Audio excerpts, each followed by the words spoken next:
大家好，我是小宁。今天呀，咱们改善伙食，做个金头巴脑锅。如何将它做的颜色红亮、香味浓？看看小宁的做法吧。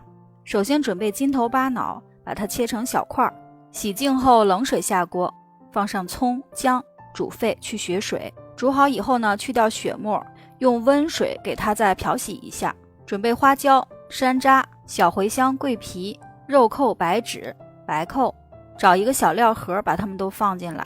这里要注意的是呢，牛肉不要用大料，然后多加上1味小茴香，味道会特别棒。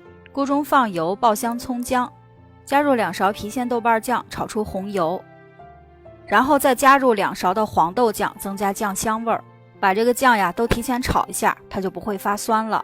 然后烹入料酒，炒匀后加生抽、老抽，再加上适量的水。最后呢，加几颗冰糖，一些腐乳汁，增加回味。牛肉呢不要接触冷汤，所以呢咱们先给它煮沸。煮好以后呢，再把焯过水的金头巴脑放进去，盖上高压锅盖，压制半个小时。半个小时以后呢，打开。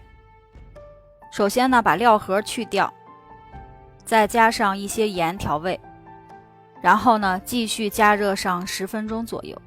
10分钟以后呢，咱们的金头巴脑就特别的软烂，而且入味了。看一下这个蹄筋的部分呢，也煮好了，而且呢，汤色是这种红亮的，直接吃呢也可以，还可以一起配汤煮个火锅，超级入味儿，软弹软弹的，下酒绝了。喜欢就试试吧，我是小宁，明天见。